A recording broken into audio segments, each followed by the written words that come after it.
I'm Elaine Ellsworth. I'm at the University of Chicago Consortium on School Research, and I'm here with Alexandra Bernadotte, who is the co-founder the founder and CEO of Beyond 12. Beyond 12 provides a bridge between high schools, colleges, and college access partners using data systems, coaching, and information sharing.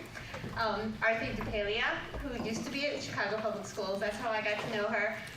She did a lot there to try to get more students into college and succeeding in college, and now she's at National Louis University, where she's the Vice President of Strategic Initiatives, and she's working to get more students through college from the college side now.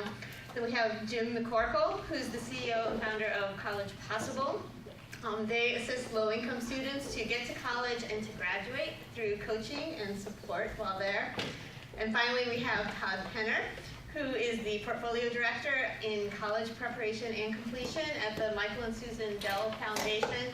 And the Dell Foundation is funding programs that empower low-income students to be more prepared for college and to increase their likelihood of completion. So we have a great panel today. I'm going to start out just by setting the context here in Chicago. We do work at Chicago at the Consortium on School Research with the Chicago Public Schools to actually track students' outcomes. And I can say, we've really seen a transformation in the past decade, locally and nationally, in terms of our expectations for students. Policymakers at all levels are now calling on schools to get all students to be able to get a four-year college degree. And we know that the economic stakes are really high for students, that the disparities in income between students with a college degree and those without a college degree keep growing.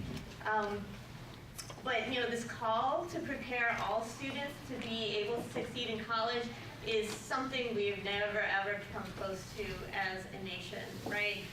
We estimate that maybe a fifth of students who start high school end up getting four-year college degrees by their mid-20s across the country, right? So we have a big gap between our aspirations and where we are. We know that students also have high aspirations. In Chicago, 3/4 of students aim to get at least a four-year college degree, but our best estimates are that right now, about 16% of students are getting a four-year college degree among students who start in 9th grade in Chicago Public Schools. We've seen big improvements in Chicago. Used to be that only about 8% of students achieved a four-year college degree by their mid-20s in Chicago. So we've basically seen a doubling, but we still have a long way to go to reach that the aspirations of 75% of students getting a college degree. Most of the improvement we've seen in Chicago has come from improving high school graduation rates. Obviously, students need to graduate high school in order to go on to college. We've also seen improvements in the percentage of students who graduate high school who enroll in college.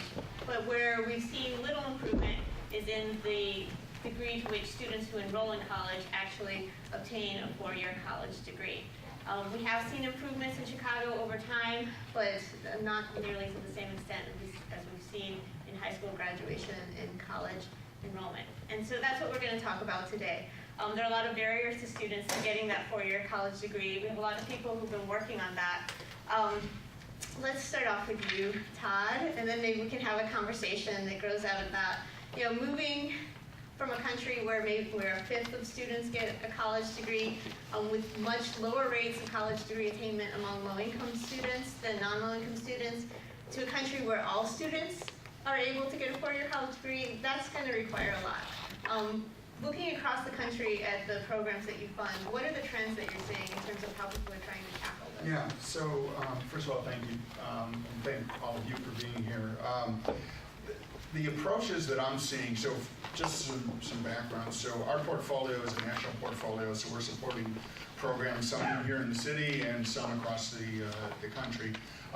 Some of the most, most common approaches tend to focus on the main areas that students get derailed by. So if we're talking about low-income students, there's usually three. right? There's the academics. Can they handle the academic workload of college, the rigor of college? The second is the financial. Can they afford it? And then the third is sort of this catch-all that I tend to refer to as situational adversity, of the life happens kind of stuff. And so I think what we're seeing is programs designed to address all three of those areas. So for academic, you've got folks working on remediation and how do we reduce the need for remediation as well as the time spent in remediation. Tutoring. For the financial, it's obviously financial aid, but also good matching of trying to make sure that students are going to affordable colleges within their selectivity range. So if a student can go high selectivity, making sure they're finding an affordable choice in a high selectivity and on down. And then the situational adversity, I think these are programs that are providing coaching, mentoring. So many of these students don't have a role model or somebody who's been through it that they can talk with. So providing that sort of support for them. Usually a near peer, that seems to be the most common and most effective model, is helping a student with somebody who's just been through it, whether it's an upperclassman or whether it's a recent grad, but somebody who's been in their shoes and can do it. So, Alexandra and Jim, you both have approaches that are really trying to hit on some of these issues that Todd just talked about. Alex, do you want to tell us a little bit about what you're doing? Yeah, thank you, and thanks for all of you for being here as well. So we like to think of our approach as a hybrid, and a couple of different sort of ways, right? The first is that we're a high-tech and high-touch organization, and so our approach is that we're using technology and the human service to be able to provide guidance and support to students, as Todd talked about. We also have a hybrid approach in which we're operating at the intersection of K-12 and higher education. So we believe that student success is sort of a joint responsibility between our high schools and our colleges. And so we have an approach that provides products and services to both K-12 and higher ed. And then the last sort of hybrid is really around scaling. We are a nonprofit, but we're a revenue generating nonprofit. And so we believe, again, that there is a role that philanthropy plays, but that there's also an earned revenue model, right? Where we are able to, for our products and services, get schools to pay for them. So specifically in terms of what we do, we say that we track, we connect, and we coach. On the tracking piece, we've built a first of its kind platform that allows pre-college organizations to collect data about how their kids are doing once they get to college and once they enter the workforce, now with a partnership with LinkedIn.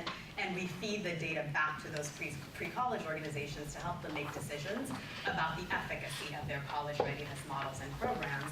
And similarly, we feed the insights to our college partners to help them understand exactly what's happening on the ground. And then on the other side of it, we coach students. So we built a near-peer coaching model. It's a virtual model where we're hiring recent college grads who themselves were the first in their families to go to college, and they are providing that kind of direct support to students, both through phone and social media and all of those things, but also through a mobile app. And so for us, it's this combination of a technology and a service that we believe allows us to impact not just the students with whom we may be working directly, but the institutions in our student story. So the high schools that prepare them, the college access programs that provided them with additional support, as well as the colleges and universities in which they're enrolled. It's really interesting. Jim, do you want to? Yeah, sure. Well, and I join everybody in saying thank you for assembling this panel and being with such a great group of folks. This audience probably doesn't need to be convinced of this, but I do think it's worth just reiterating how enormous the gap is in this country between who earns a college degree and who doesn't. Depending on which study you look at, but one study out of the Pell Institute, if you look at who will earn a college degree by the age of 24 in America, just by income quartile, so not comparing the top 1% to the poorest 1%, just the top quarter to the bottom quarter, depending on which data set you look at, it's something like upper income kids are 6 times more likely to earn a college degree than their low income peers. And so if you think about that, for there's 6 upper-income kids getting a college degree in America for every 1 low-income kid. And that's, I think, a big problem for this country for at least a couple of reasons. One is we believe that this is a country where everybody should get a fair shot to go as far as their talents and motivations will take them. But I think it also is a really important economic issue. And so I just think it's really important, first of all, to ground this in, this gap is enormous. We have very few gaps in America across the spectrum of social problems we face that are this extreme. This is a very extreme gap, and it matters. And we, as you talked about, our model at College Possible is to use a near-peer coach. And so we're the first organization in the country to use AmeriCorps members. So which is, if you're not familiar with AmeriCorps, sort of like a domestic Peace Corps. So to recruit recent college graduates and then assign them to high school students to coach them to get into college. And then we also follow our students all the way through to graduation. So we'll follow our students for up to 6 years in college. And I think, from our perspective, a lot of what many low-income students are really missing is a caring adult in their life to help them navigate a lot of the obstacles and challenges it takes to both get into college and to graduate. So that's our program. We're really proud of our results. Since we started, 99% of our students have earned admission to college. We completed a Harvard RCT, which is many people consider sort of the gold standard of evaluation, that confirmed that we're having a significant positive impact on four-year college enrollment. So we're really proud of the results we're getting, the model, and it's really cost-effective to use these college graduates. So that's a little bit about our work. That's great. Aarti, you want to tell us how the higher education community has reacted to these calls to increase college graduation? Sure. I actually think Todd summarized the sort of broad themes around initiatives that are going on very well. I think the main reactions are around tackling the affordability issue. I think tackling persistence issues more proactively, both addressing academic and non-academic struggles, whereas I think higher ed used to be a bit hands-off. I don't think there was much of a push to focus on why are students not persisting. So I think more hands-on coaching and advising. I also think I see more and more higher education institutions more proactively partnering with K-12 and trying to smooth that transition to higher ed. So looking at opportunities like dual credit, for example, that get students more comfortable with college level coursework and confident they can succeed, as well as bringing remediation coursework down to the high school level, so that in their senior year of high school, students are taking remediation rather than their first year of college. They show up more college ready. Do you want me to speak to what National Louis is doing as well? Yes. So I think that at National Louis University, it's a good example of kind of on the ground higher ed trying to address those issues. So we launched in this past September the Harrison Professional Pathways Program, which is a bachelor's degree program that's designed to address the many reasons students either don't enroll in or persist through college. So it's extremely affordable. It's $10,000 per year, which we believe is the most affordable bachelor's degree in Illinois. And if you were to get full federal and state aid, it's actually free. It's a blended program, which is important because it creates flexibility and convenience for students. So a lot of students don't enroll in college or persist because they have to work 20 hours a week, or they have childcare issues, or they have to take care of an ailing parent. And so our program, you only have to be there 2 days a week, face-to-face. The rest of the work is online, so it creates flexibility for students. We also really tried to address this sort of caring adult issue. So we have a student success coach assigned to every student who is, the mentor, the coach, the friend, the near peer, everything, sort of dealing with everything from assigning students to tutors to helping them figure out the homeless shelter they need to go to the next week because they're anticipating losing their apartment. And so there's a variety of supports there, and it's also a very personalized model. So we're focusing on small classroom sizes, 30 students in a class, a flipped instructional model, so in-class time is very hands-on and engaging. You get to know your instructors, and we're using an adaptive coursework platform that really meets students where they are. I'd also mention it's very broad access, so it's only a 2.0 GPA requirement because we found that colleges with those admissions criteria tend to have very low graduation rates. So that population of students with that 2 to 3.0 GPA range are the students who are largely being unserved. And so we're really trying to address thousands of students across Chicago who aren't getting through college. Wow. How's that going? It's going really well.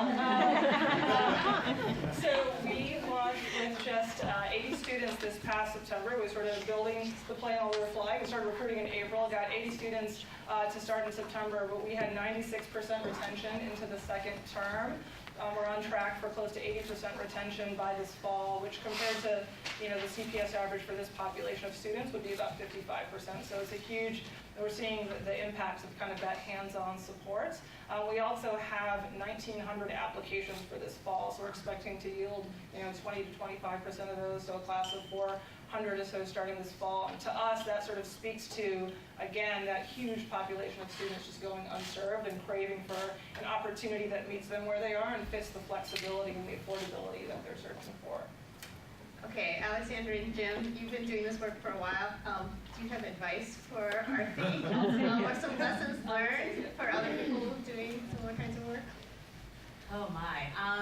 Yeah, I mean, a couple of things that we've learned, a couple of challenges. So Beyond 12 was founded in San Francisco. We are in Silicon Valley. And I think we tend to have this mindset that there's an app for everything, right? So I have an app, so we created an app, of course. But I do think that the piece of it is that technology is not the panacea, right? That like we've talked about just having a caring adult is an important part of the equation. And oftentimes when we talk about scaling, we tend to move in the direction of there must be an app to help us do this thing. And so I would say resist the challenge, right? Or the desire or the push.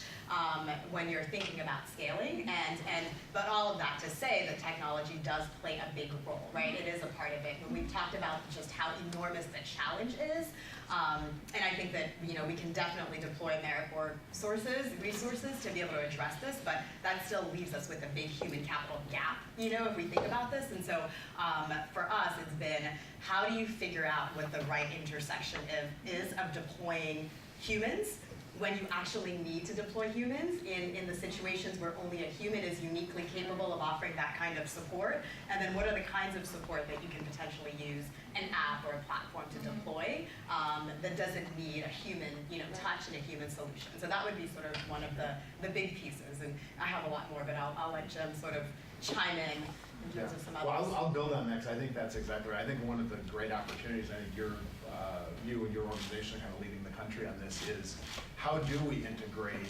technology into some of our solutions a little better? So, many for-profit companies and nonprofit organizations are trying to put together predictive analytics where there's a way to gather real-time information about what's going on in a low-income student's life, especially when they're in college, and what obstacles are they facing, and what can we do about them, and kind of get the resources there at the right time. So, like you, Alex, I think you can't have just a pure technology solution. 10 years ago, 15 years ago, everybody was just trying to build a website. We're just going to put all the information on a website, and then everybody can go to college. And like everybody went and built websites. And I remember thinking, that's about 1% of the problem. There's information, but it's linking the technology to the human resources. I think I've really come to believe that a big part of getting low-income students to succeed, both in getting to college and to graduating from college, it really is, a lot of it ends up being psychological.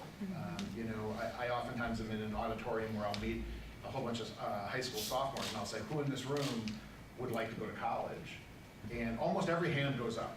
And that's either because they know that's the correct answer, or it's because they really want to have a better life.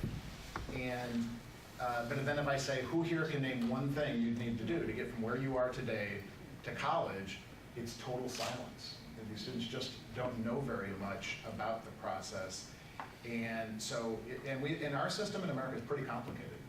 I often meet with very affluent people who tell me how difficult it was to get their daughter or their son to college.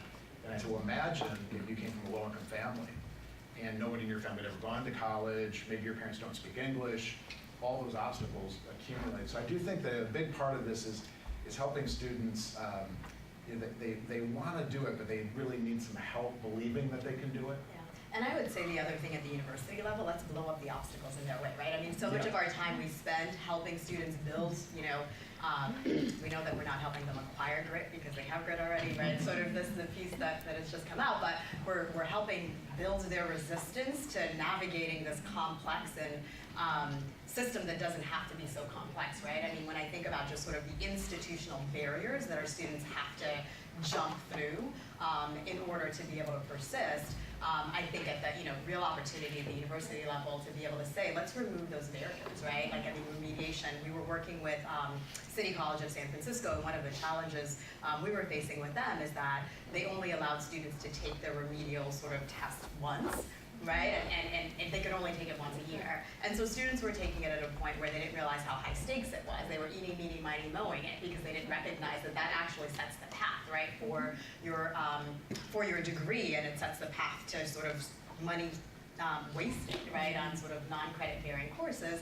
And so just the opportunity to open that up and allow students to take their sort of remedial tests multiple times in a year, and after they had potentially taken some prep courses, right, was one institutional barrier. Or, the institutional barrier of continue to send information to students at their personal email address rather than the .edu email address, right? Because we're finding that a lot of information was getting lost as students were transitioning from high school to college, because institutions were saying, okay, well, I sent you the email that said you have to set your address, email address up, and from this point forward, I'm just going to continue to communicate with you in this way that I haven't communicated with you before, you getting here. But just them making some small switches as like, yes, we're going to continue to send you information in a variety of different places, has just sort of dramatically increased, right? Sort of, at least students sort of decrease summer melt and increase their first year and second year persistence. And so in some ways, I think it's also removing the institutional barriers that stand in the way of students'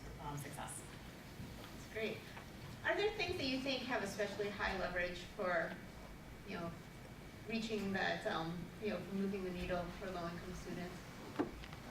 I would say, I think we've touched on kind of the predictive analytics piece and really using data more regularly to drive action, which I also think higher ed is behind K-12 in this regard, and it's just starting to catch up. I think that's showing great returns. I also think that anything that can drive more personalization for students is great. So, you see sort of those cohort models, small class sizes cohort models where students really get to know each other and feel like they're a part of a posse or something like that. They get to know their professors and really feel comfortable asking for help and feeling like they belong, as opposed to, I'm the only black or brown kid around here, or no one in my family's gone to college, I'm not sure what I'm supposed to do. It really creates a sense of belonging and stickiness for students and helps them feel like someone wants them to be successful, so they're going to keep coming back.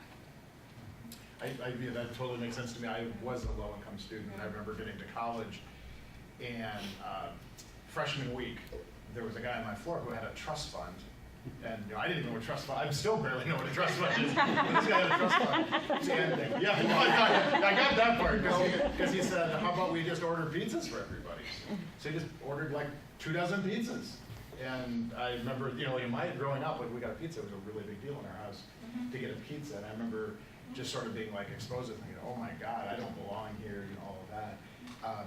But one thing I was going to say that I think, kind of shifting gears, is on the policy side of things, and I think Chicago has led some of this, is we need to start holding K-12 accountable, not just for graduating students, or, as many states do, some random test you got to pass, but we really have to be starting to say, we need to measure whether students are prepared for post-secondary education, whether they enroll in post-secondary education, and then whether they can succeed when they get there. That will help us get better alignment between the K-12 system and the higher ed system. I think that's really important. I know you've worked on this here in this city, and I think there's a real opportunity to get better alignment there so that everyone's incentives meet better than they do today.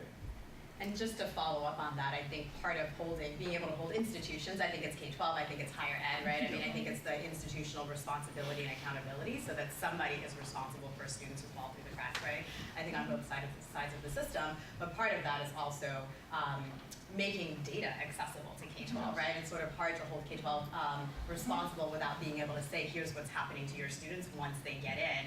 And I think not just at the aggregate level, but at the individual student level, right? To be able to go back, because that's how our K-12 partners have said that they feel like they're accountable, is that it's not, 65% of your kids had to be remediated or had to, fail freshman math, but it's that John, who was your salutatorian, that you thought was going to do really well, actually really struggled, and now he's dropped out. So being able to make the data actionable for some of those institutions. And then I think from a policy perspective, decoding FERPA, right? I think everybody sort of talks about FERPA as the reason that we can't have access to data, and the reason that we can't do anything about student success. And so really getting, as a country, to this point where we are being very protective and good stewards of students' private data, but also unleashing, sort of the data so that we can understand what it really means to prepare students for success, and both on the preparation piece, but also on the support piece once they get to college. Can I just add that also? I think there's a capacity building piece simply on the college advising front. So we talked about match advising, Todd. So, the American School Counseling Association surveyed school counselors a few years ago and found that 50% say they don't know best practice college advising. They haven't been trained on it. It's not a part of most counselor preparation programs. And so one thing Chicago Public Schools has done is requiring all school counselors to go through an 8-day professional development where they learn everything you could possibly want to know. And so I think that's something that New York is doing that as well. Districts across Michigan, Tennessee are doing that. That I think is a huge opportunity as well to just better advise students because we've built the capacity of our counselors. Todd, what's the role of philanthropy in all of this? It's to fund all this. No, What are your lessons learned? Yeah, You would advise it is a people? great question, and one we think about a lot. And to me, the role of philanthropy, the way philanthropy can work best in this environment is to help ensure that there are innovative projects and innovative programs that are being tried, tested, to see if they work. And I think the lesson learned is, for a funder, is to not always sort of default to, we want to fund programs we know work. Not saying that's not a good idea. Certainly you want your money to be used in the most effective way possible. But there's got to be a willingness to try some new things, to test some new things that aren't guaranteed to work. And the reason that's so important is because if philanthropy can prove what works, if philanthropy can help fund to find out what works and what doesn't work, then what works can be scaled, hopefully by the colleges, i.e. the colleges can pay for them once they know that these programs work. And the programs that don't work should be scaled and shouldn't be implemented, and that's just as important to know as what does work. So I think a big lesson learned for us is don't necessarily gravitate to a tried and true opportunity, but make sure some of your funding is going towards that innovation. Hopefully it's innovation that has the potential to scale, right? I don't think it's a great use of philanthropy to fund a project that isn't sure it's going to work, but if it does work, wow, 15 kids a year can benefit from that. Probably not a great use.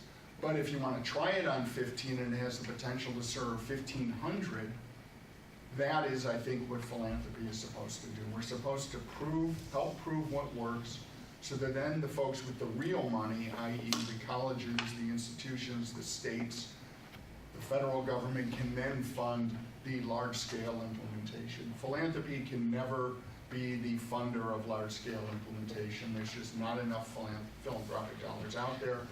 And quite honestly, if that's what we're spending our money on, then nobody's funding the R&D, as I know my friend Alex likes to call it. Nobody's funding that if philanthropy doesn't. So I think that's the role of philanthropy. But the big lesson learned is don't only do things that work. Help organizations figure that out. Well, the other thing I was going to say that I know you do, I don't want to put you on the spot, but the funding that you've done for College Forward, where it was a pretty creative grant where they're trying to kind of facilitate some pay for performance, and you've been able to put some capital in there so that you can help mitigate the risk of a college. Yeah. You should describe that, because I think that's a good example of something that's kind of out of the box. A lot of funders wouldn't consider that. They want you to write a grant, tell you exactly how they spent it, get the report done, all that, and that's a pretty creative. So what Jim's referring to is this past year we did a grant with an organization in Austin called College Forward, which is very similar to the folks at Bottom Line, very similar to what you do.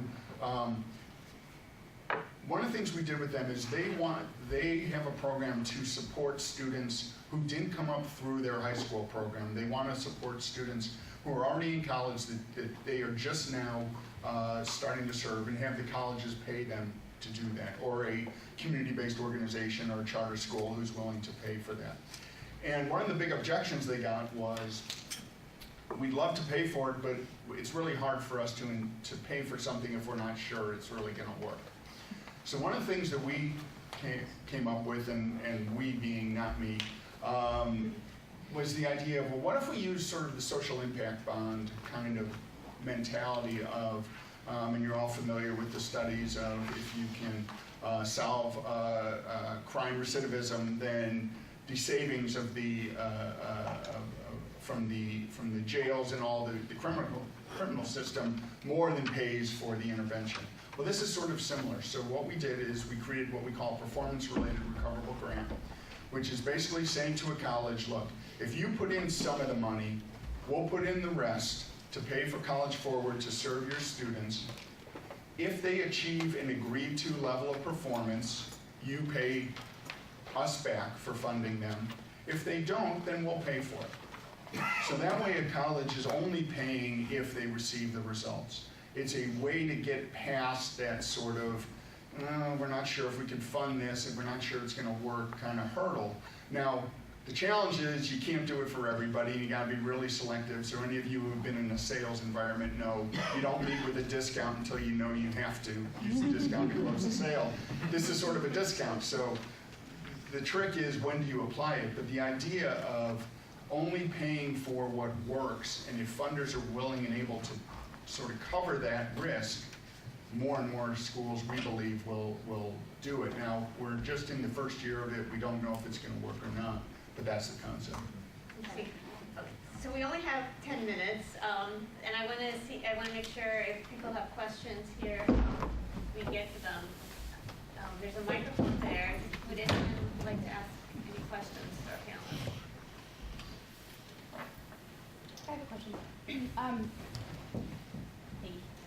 So you talked a lot about how, Alex, I think, about how kind of K-12 has to be, one of you, I don't remember, more accountable on what they kind of provide, the quality of students, the quality of academics.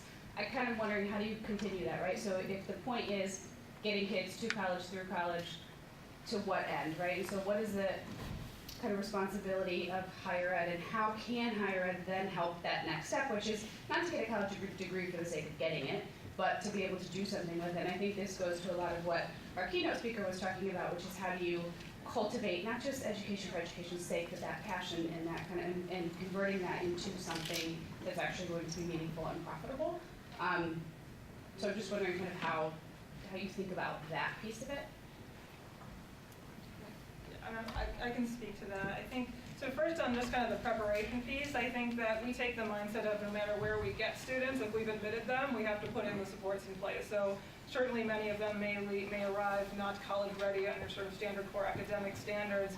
And so we are trying to put in the kind of, one-on-one remediation, tutoring, et cetera, to get students where they need to be from a core academic perspective.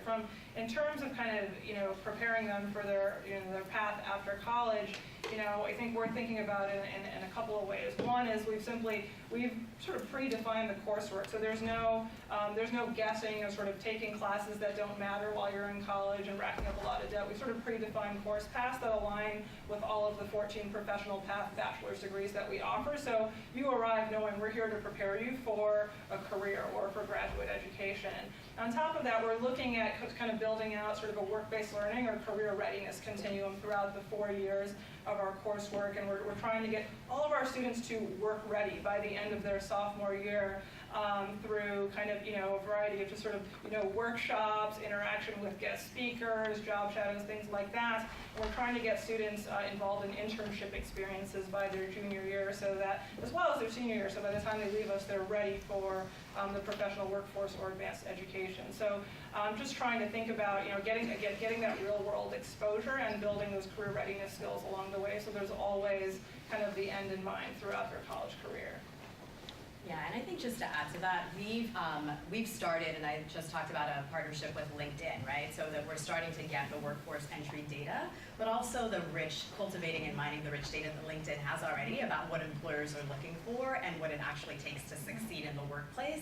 And for us, the mentality is how do we feed all of the data back through the system? So if this is what the end state is, and it's not that career is the only end state, right? Obviously, it's career and civic fulfillment and life fulfillment, but if we start from a place of career fulfillment, what are those characteristics, and then how do you sort of use the data and feed it back to colleges so that they understand exactly how to prepare students, and then I think feeding it back to K-12 so that we understand at that very level like what it will mean to prepare our student for career and life success, which is what we've said that our mission is, right, at the K-12 level. Hi, I guess this is for you, Todd, to the philanthropist up there. But my impression is that the overwhelming majority of philanthropic support in this space is going towards the organizations like College Possible and others that are doing important work of getting high school kids ready for college, helping to provide support to get them through college, which is extremely important. But there doesn't seem to be much of any support for those higher ed schools that are really doing a really good job in this space, and I think, and maybe you can tell me the data is, when you talk about how hard it is to get that data, is very easy to know. Everybody knows what these graduation rates are for low-income first-generation kids, and it's very clear who's doing well, who's not doing well.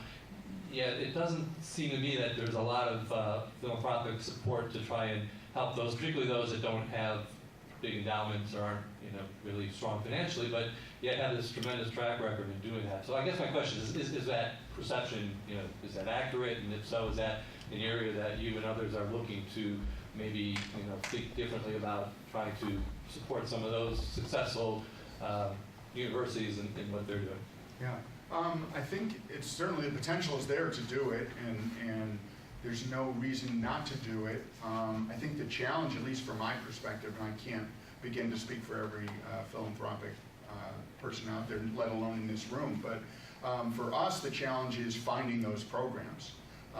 We find that many institutions don't know what their graduation rate is for Pell-eligible students. The good ones do. The ones that are really focused on this do, but many don't. Many schools, if you ask them what's your 6-year graduation rate for Pell-eligible students, they couldn't tell you. And so, for me, the issue has always been it's too hard to find those organizations. Those schools. It's much easier to find the organizations who are working with those schools who are achieving the results, and that's consequently why we tend to fund organizations and not schools. But if schools are out there that are able to do this at some scale, I don't know why philanthropy wouldn't be willing to fund that. So I didn't plant that question, but I'll leave you my business card. There's some alignment around the perception as well, because there are some big funders who are funding at the institution level, like the Lumina Foundation, the Gates Foundation, and some of these other sort of big funders who are thinking about scale and systems that are providing philanthropic dollars for some of those institutions as well. So I don't know if it's the same, and I don't know how it compares, but there are certainly lots of philanthropic organizations that are, moving those dollars to institutions. Yeah, I was just going to say, do we have a minute yet? Yeah, we have 2 minutes. Okay. I was going to say really quickly, I think another real opportunity is not in the philanthropic sector necessarily, but even in the government funding sector. So there's some states now that are going to pay for success, where if instead of giving public institution money for having a student, they may get some for that, but then they get more money if they can graduate the student. And then some states even have what they call a Pell Premium. So if you can do this with a Pell-eligible student, which is more difficult because they have more obstacles, you can actually get some more funds. And this then begins to create sort of a marketplace for colleges and universities to be in the business of doing this and doing this well. And it's because part of the problem is, as you're pointing out, they don't always have the resources to do it. If we get some of the public funds more aligned with that, I think that would help as well. So I'm going to ask each panelist to leave us with one thing they would like you all to take away. Before I do that, I just want to emphasize something that Jim said about the enormity of this task, this goal that we have. We've heard about lots of exciting work that's going on, which gives us a lot of hope. I think that we can tackle this, but we are in a place where we have low-income students, 6 times less likely to get a college degree than other students. We're in a place where 75% of students want to get a college degree in Chicago, yet only about 18% actually do. So we have a long way to go to get there. And we have, as Todd was saying, these different areas where we kind of need to attack this problem in terms of preparation, in terms of financial aid, in terms of support. So given that context, what is one thing you'd like everyone to come away with from this panel? Well, I'll start. I'm the optimist here. I want to say that it can be done, that this is possible. I'm not saying, it's easy, but it is possible to dramatically change the trajectory of these students' lives. In our organization, we're still pretty small. We're only in 6 cities, but the students that go through our program are 10 times more likely to earn a college degree than other low-income kids. And it's not that expensive. So what I want people to know is that it's a complex problem, but it is possible to have really big success. And that's what our country needs. I would add, what I think has been said, but affordability is only half the battle, and those persistent supports are equally, if not more, critical. And I think, I just think we really need to be cognizant of the fact that one size doesn't fit all. The struggle is real for many of our students. I have students who are homeless. I have students who had not one, 2 friends killed, in the fall in gun violence. Again, homeless. So many challenges our students are facing, and I just think we have to be cognizant of that, and you have to be willing to get in there and kind of provide the supports that are necessary, whether it's mental health, whether it's other types of resources, and really support students. Otherwise, it's possible you're never going to close the achievement gap unless you really get into those details and personalized support. I think on my end, and Todd's gonna laugh because I am always on this R&D kick, and today I haven't mentioned the word once, so thank you for mentioning it for me. But I do think that the size of the problem calls for just sort of massive investment in innovation, right? I think we have a lot of tried and true solutions, but we do need help, whether it comes from philanthropy or whether it comes from other sources, to be able to invest in R&D, because our sector is so vastly underinvested in R&D to be able to try and test solutions that we don't know necessarily work. And I do think at the heart of some of those solutions is technology, right? And so I have the I've had the privilege of attending TED, the big TED conference, and every year, they talk about the augmented reality, virtual reality, driverless cars, and we're going to be in Mars in 10 years. Within 10 years, it just feels that our sector is really in need of some of this innovation around predictive analytics, around business intelligence, that's going to sort of allow us to think about this challenge in a very different way. So I think a big focus and support around investing in innovation. I guess my last thing would be for both the funders and the practitioners. I think there's a misconception out there that if you support a student in college for that first year, that's the critical year, and therefore, if you do that, the student will be okay. It's not true. Certainly, if you can only do 1 year, that is the year to do, whether you're funding it or whether you're implementing the support. But the best results, in my experience, are the organizations that can support the student and the funders that are willing to support the student until they complete. Far too many kids are dropping out are not finishing, as Mr. Kim said, are not finishing after 3 years, after 4 years, after 5 years, so don't believe the hype that if you just support them for that first year, they're good to go. Unfortunately, that's not true. And that's it. Thank you very much for coming.